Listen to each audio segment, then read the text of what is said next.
इस वीडियो में हम पढ़ रहे हैं क्लास 10 के ज्योग्राफी के चैप्टर नंबर 5 को, जिसका नाम है मिनरल्स एंड एनर्जी रिसोर्सेज।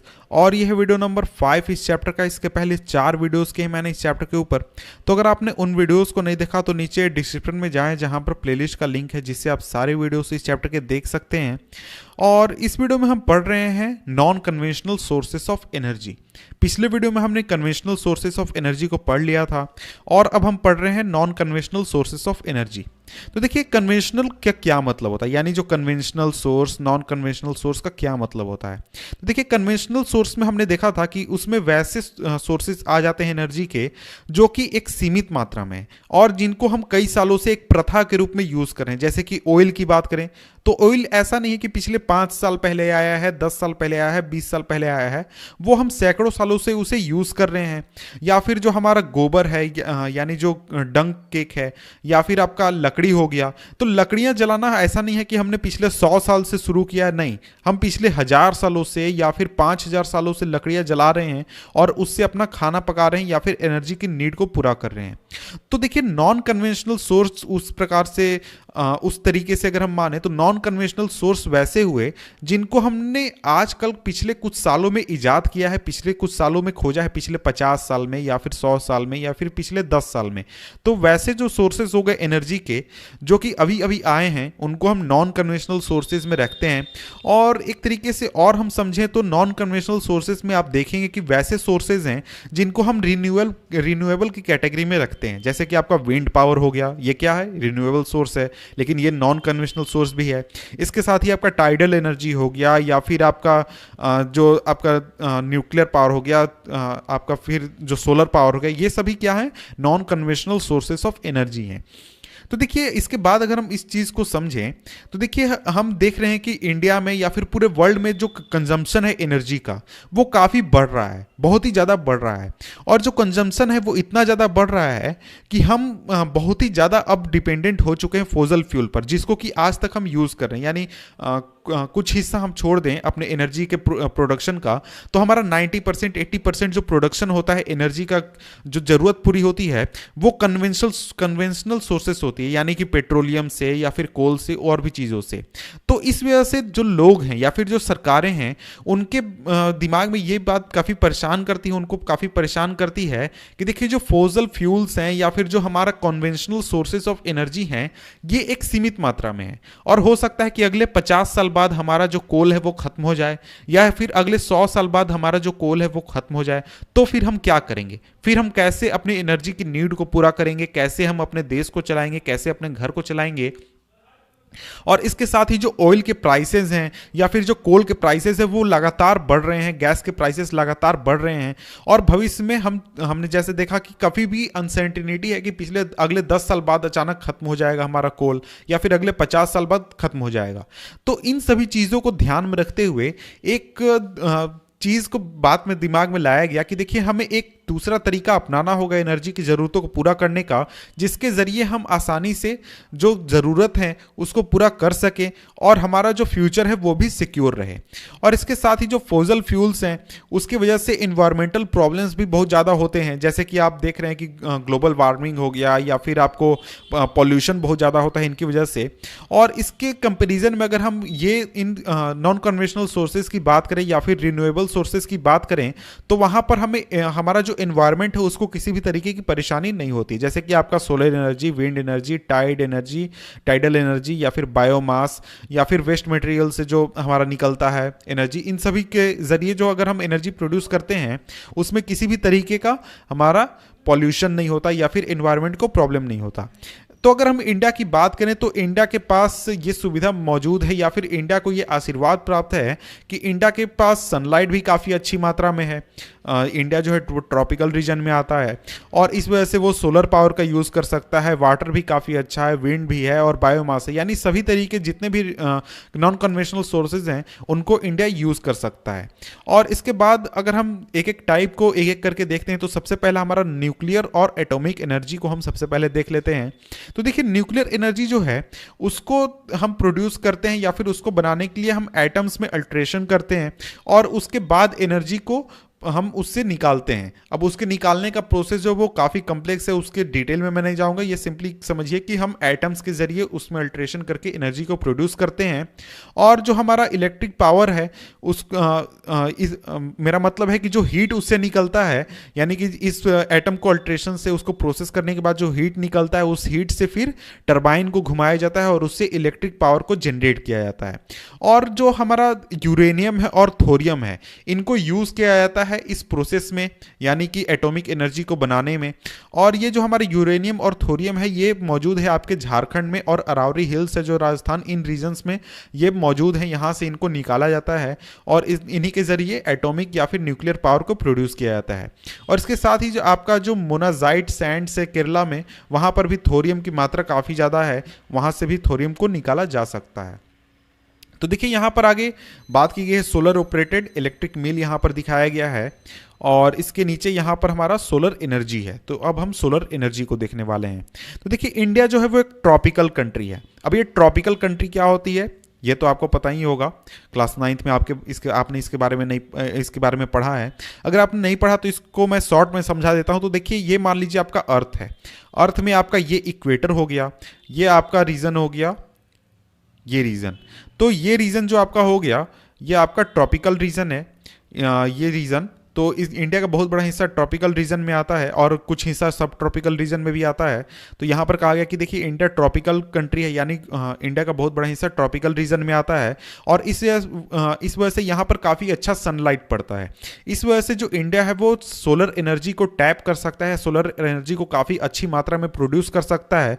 और इसके लिए जो हमारा टेक्नोलॉजी है वो होता है फोटोवोल्टाइक टेक्नोलॉजी, यानी इस टेक्नोलॉजी के जरिए हम जो सनलाइट है उसको इलेक्ट्रिसिटी में कन्वर्ट करते हैं।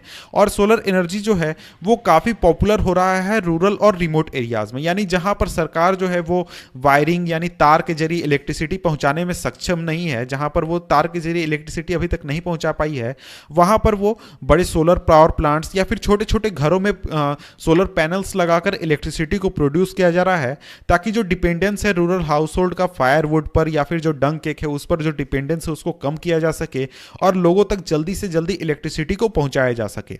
और इसके साथ ही ये जो हमारा सोलर एनर्जी है, ये जब इस तरीके से रूरल एरियाज में पहुंचता है और लोग सोलर एनर्जी को यूज करने लगते हैं, तो उस वजह से जो लोग अभी तक वुड्स को यूज कर रहे थे या फिर जो तेल को यूज कर रहे थे अपने घरों में रोशनी करने के लिए या फिर और चीजों के लिए, उसके वजह से हमारा इन्वायरमेंटल कंजर्वेशन भी होता है।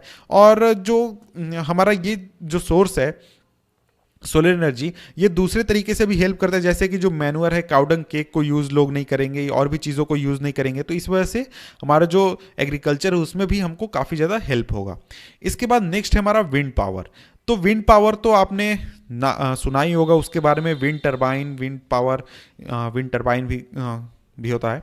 जैसे इंडिया जो है उसके पास काफ़ी बड़ा पोटेंशियल है विंड पावर का, क्योंकि इंडिया में आप देखते हैं कि जो आपका मानसून है वो काफ़ी स्पीड में फ्लो करता है और यहाँ पर बहुत सारे ऐसे रीजन है जहाँ पर आपको सालों भर विंड्स फ्लो होते रहते हैं।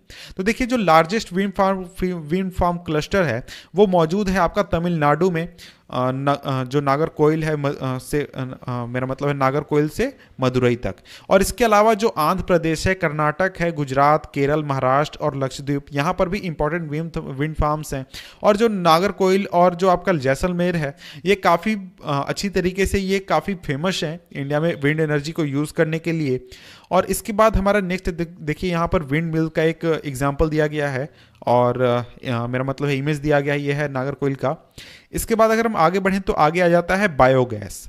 देखिए बायोगैस क्या होता है, तो बायोगैस आपका जैसे कि आप जो झाड़ियाँ हैं या फिर फार्म वेस्ट है या फिर एनुअल और ह्यूमन वेस्ट जो है उसको जब आप प्रोसेस करके उसको आप सड़ा गलाकर जब उससे जो गैस बनाते हैं, बायोगैस बनाते हैं और उसको आप डोमेस्टिक कंजम्पशन में यूज़ करते हैं। मेरा मतलब है कि इन सभी चीज़ों को सड़ा गलाकर या फिर प्रोसेस करके हम गैस बनाते हैं, उसी को हम बायोगैस कहते हैं और फिर इनको यूज़ किया जाता है कंजम्पशन में रूरल एरियाज़ में। और जो डिकम्पोजिशन है ऑर्गेनिक मैटर का, यानी जितने भी आपके ह्यूमन वेस्ट हो गए, फार्म वेस्ट हो गए या फिर सब्स हो गए या फिर और भी चीज़ें हो गई, जो आपका ऑर्गेनिक मैटर है, इनको जब डिकम्पोज किया जाता है तो इससे हमें गैस मिलता है। और ये जो गैस है ये काफ़ी, इसका एफिशिएंसी जो है काफ़ी अच्छा होता है, थर्मल एफिशिएंसी यानी जो हीट एनर्जी प्रोड्यूस करने का जो एफिशिएंसी है ये काफ़ी अच्छा होता है। और ये इसको अगर हम कंपेयर करें केरोसिन से या फिर डंकेक से या फिर चारकोल से उसके कंपेरिजन में इसका जो थर्मल एफिशिएंसी है वो काफ़ी अच्छा है। और जो बायोगैस प्लांट्स हैं इनको म्यूनिसिपल लेवल पर भी सेट किया जाता है, या फिर कॉर्पोरेटिव लेवल पर, या फिर घर के लेवल पर भी आप सेट कर सकते हैं। और देखिए, अगर आप गांव के इलाकों में जाएंगे तो वहां पर जो काउ डंग केक है या फिर कैटल डंग के जरिए जो बायोगैस प्लांट बैठाए जाते हैं उनको गोबर गैस प्लांट्स कहा जाता है रूरल इंडिया में। और ये जो आपके ये प्लांट्स हैं ये दो तरीके के बेनिफिट प्रोवाइड करते हैं। पहला तो एनर्जी मिल जाता है लोगों को, और दूसरा जो आपका काउ डंग केक है या फिर जो दूसरे तरीके के डंक हैं उसको प्रोसेस करने के बाद, यानी उससे गैस निकालने के बाद जो मैन्योर बचता है उसकी क्वालिटी भी काफ़ी अच्छी हो जाती है, यानी वो एक अच्छा मैन्योर भी बन जाता है। और देखिए, बायोगैस की अगर हम बात करें तो बायोगैस जो है वो सबसे मोस्ट एफिशिएंट यूज़ है कैटल डंग का, यानी कि हम कैटल डंग को यूज़ करते हैं उससे गोईठा बनाने में, यानी कैटल डंग केक बनाने में। लेकिन उसके कंपैरिजन में जो बायोगैस है वो काफ़ी अच्छा है, वो काफ़ी अच्छी तरीके से काफ़ी अच्छी क्वालिटी वो प्रोवाइड करता है। और ये जो है ये मैन्योर की क्वालिटी भी इंप्रूव करता है। और इसके साथ ही जो अगर हम बायोगैस को यूज़ करें तो उसकी वजह से हमको लकड़ियों की ज़रूरत नहीं पड़ेगी या फिर और भी चीज़ों की ज़रूरत नहीं पड़ेगी। और इस वजह से जो ट्रीज़ हैं उसका जो कटिंग है वो भी धीरे धीरे कम होगा, काफ़ी कम हो जाएगा। और इसको यूज़ करने के वजह से लोग जो है वो फ्यूल वुड यूज़ नहीं करेंगे, काउ डंग केक्स को यूज़ नहीं करेंगे, और इनडायरेक्टली ये हमारे इन्वायरमेंट को हेल्प करेगा। इसके बाद देखिए हमारा नेक्स्ट है टाइडल एनर्जी। तो टाइडल एनर्जी क्या होती है? तो देखिए, समुद्र जो है ओशियन, उसमें टाइड्स आते रहते हैं, लहर आते रहते हैं। तो उन टाइड्स का यूज करके जो एनर्जी प्रोड्यूस की जाती है उसको टाइडल एनर्जी हम कहते हैं। तो देखिए, ओशियन टाइड जो है उसको यूज किया जा सकता है इलेक्ट्रिसिटी जनरेट करने में, और इसके लिए फ्लड गेट बनाए जाते हैं, फ्लड गेट डैम्स बनाए जाते हैं, यानी जो आपका समुद्र का किनारा है वहां पर बनाए जाते हैं। और जब भी हाई टाइड आता है तो वाटर जो है इन फ्लड गेट डैम्स में आ जाता है और वहाँ पर वो ट्रैप हो जाता है, और इसके बाद जो गेट है उसको क्लोज कर दिया जाता है। और जैसे ही टाइड जो है वो खत्म हो जाता है और इसके बाद टाइड को छोड़कर उससे एनर्जी प्रोड्यूस की जाती है। तो इस तरीके से टरबाइन घुमाकर जो एनर्जी है उसको प्रोड्यूस की जाती है। इंडिया में अगर हम बात करें तो देखिए, जो गल्फ ऑफ कंबत है या फिर जो गल्फ ऑफ कच्छ है गुजरात में, यानी ये दोनों वेस्टर्न कोस्ट पर, और ईस्टर्न कोस्ट में हम देखें जो गैगेंटिक डेल्टा है सुंदरवन रीजन में वेस्ट बंगाल में, यहाँ पर काफ़ी अच्छी एक तरीके का कंडीशन है जिसके ज़रिए हम आसानी से हम टाइडल एनर्जी को कंज्यूम कर सकते हैं या फिर यूटिलाइज कर सकते हैं। इसके बाद है देखिए जियोथर्मल एनर्जी।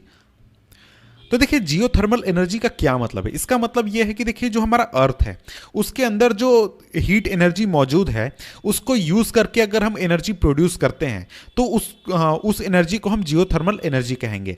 तो यहां पर कहा गया कि देखिए, geothermal energy refers to the heat and electricity produce by using the heat from the interior of the earth, यानी अर्थ के अंदर के हीट को यूज करके जो हम इलेक्ट्रिसिटी प्रोड्यूस करते हैं उसको हम जियोथर्मल एनर्जी कहते हैं। और जियोथर्मल एनर्जी जो है वो एग्जिस्ट करता है क्योंकि जो अर्थ है वो धीरे जैसे जैसे जमीन के नीचे हम जाएंगे वैसे वैसे जो अर्थ है हमारा वो धीरे धीरे हॉट होते जाता है। जैसे जैसे हम जमीन के नीचे जाते हैं वैसे वैसे जो अर्थ है वो काफ़ी गर्म होता जाता है और वहाँ पर काफ़ी हीट मौजूद होने लगता है। और जहाँ पर जो जियोथर्मल हमारा ग्रेडियंट काफ़ी हाई होता है वहाँ पर हमको हाई टेम्परेचर काफ़ी सैलो डेप्थ पर भी, काफ़ी कम गहराई पर भी मिल जाता है। अब यहाँ पर जियोथर्मल ग्रेडियंट क्या होता है ये आपको जानने की ज़रूरत नहीं, काफ़ी ये डीप टॉपिक है। आगे अगर आप ज्योग्राफी पढ़ेंगे तो वहाँ पर आपको ये चीज़ पढ़ने को मिलेगा। तो देखिए, ऐसे रीजन्स में जो हमारा ग्राउंड वाटर होता है वो इन हीट्स को एब्जॉर्ब करता है रॉक्स के जरिए और काफ़ी गर्म हो जाता है, और गर्म होने के बाद ये अर्थ की जो हमारा सरफेस है उसकी ओर राइज करता है और ये ऊपर आकर ये स्टीम का रूप ले लेता है। और इस स्टीम को यूज़ किया जाता है टरबाइन को घुमाने में, टरबाइन को ड्राइव करने में, और उसके जरिए इलेक्ट्रिसिटी को जनरेट किया जाता है। और इंडिया में अगर हम बात करें तो इंडिया में कई सैकड़ों की संख्या में हॉट स्प्रिंग्स मौजूद हैं, यानी ऐसे जो रीजन्स हैं ग्राउंड वाटर के जहाँ पर ग्राउंड वाटर हीट हो जाता है और ऊपर आने लगता है, इनको हम हॉट स्प्रिंग्स कहते हैं। तो इंडिया में सैकड़ों की संख्या में हॉट स्प्रिंग्स मौजूद हैं जिनको कि यूज़ किया जा सकता है इलेक्ट्रिसिटी को जनरेट करने में। और इंडिया में अभी 2 एक्सपेरिमेंटल प्रोजेक्ट्स बैठाए गए हैं ताकि जो जियोथर्मल एनर्जी है उसको यूटिलाइज किया जा सके, यूज़ किया जा सके। एक आपका लोकेटेड है पार्वती हिल्स, पार्वती वैली में, मणिकर्ण के पास हिमाचल प्रदेश में, और दूसरा आपका लोकेटेड है पुगा वैली में, लद्दाख में। तो देखिए, इसका मैं आपको एग्जाम्पल दिखा देता हूँ या फिर इमेज दिखा देता हूँ।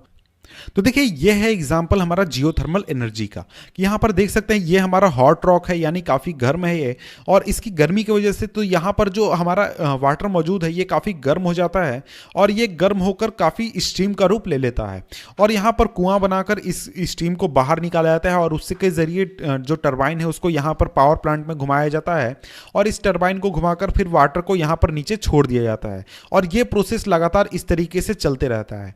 तो इस तरीके से हमारा जो जियोथर्मल एनर्जी है उसको यूज करके एनर्जी को प्रोड्यूस किया जाता है।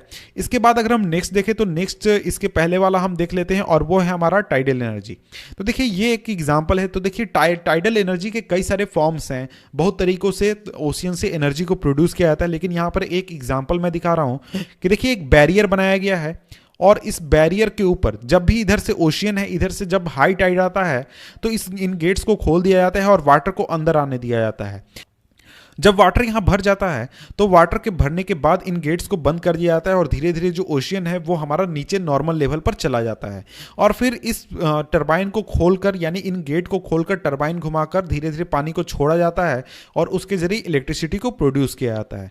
तो ये एक देखिए एग्जाम्पल है। इसके अलावा कई तरीके हैं जिनके जरिए जो टाइडल एनर्जी है उससे एनर्जी प्रोड्यूस की जाती है, उसमें कई तरीके आपको देखने को मिल जाएंगे। इसके बाद आपका देखिए इसमें लास्ट टॉपिक है हमारा कंजर्वेशन ऑफ एनर्जी रिसोर्सेज। तो देखिए एनर्जी की बात करें तो एनर्जी जो है वो एक बेसिक रिक्वायरमेंट है इकोनॉमिक डेवलपमेंट के लिए।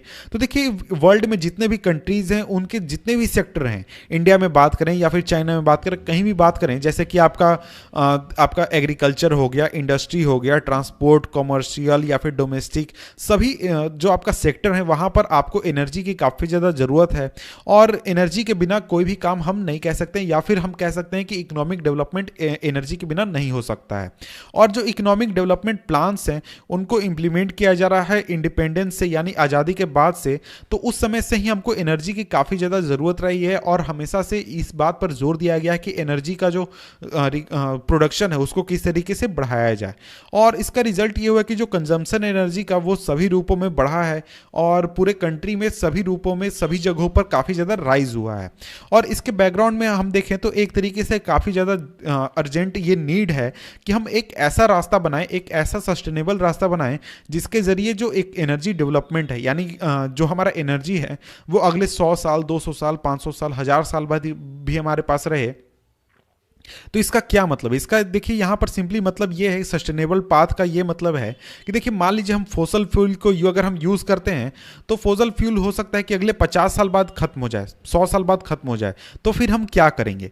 तो इसलिए हमें सोच समझकर एक ऐसा रास्ता बनाना होगा, एक ऐसा रास्ता चुनना होगा जिसके ज़रिए हम 1000 साल बाद भी हमारा जो देश है वहाँ पर एनर्जी की ज़रूरतों को हम पूरा कर सकें। और इंडिया की बात करें तो इंडिया फिलहाल वैसे कंट्रीज़ में जो कि काफ़ी कम एनर्जी एफिशिएंट है, यानी कि उनका जो एनर्जी प्रोडक्शन है वो अभी ज़्यादातर आपको फॉसल फ्यूल्स पर या फिर जो आपका कन्वेंशनल सोर्सेज ऑफ एनर्जी है उन पर डिपेंडेंट है। लेकिन हमको ऐसे रास्ते को चुनना होगा, ऐसे रास्ते को अपनाना होगा जिसके ज़रिए जो हमारा फ्यूचर है वो सिक्योर हो सके, और हम काफ़ी एनर्जी एफिशिएंट बन सकें, और जो हमारा जो कन्वेंशनल सोर्सेज हैं उसकी ओर हम जा सकें। और इसके बाद अगर हम बात करें तो हम एज ए सिटीजन क्या कर सकते हैं? तो हम as a citizen public transport system को यूज़ कर सकते हैं, अपने गाड़ियों को यूज़ करने के बजाय हम इलेक्ट्रिसिटी को स्विच ऑफ कर सकते हैं जब हमको उसकी ज़रूरत ना हो, हम पावर सेविंग डिवाइसेस का यूज़ कर सकते हैं, या फिर हम non conventional sources of energy का यूज़ कर सकते हैं, और इस तरीके से हम एनर्जी को बचा सकते हैं अपने लेवल पर। तो यहाँ पर देखिए हमारा ये जो चैप्टर है ये खत्म होता है। तो मिलते हैं आपसे हम नेक्स्ट वीडियो में किसी और चैप्टर के साथ, तब तक के लिए गुड बाय।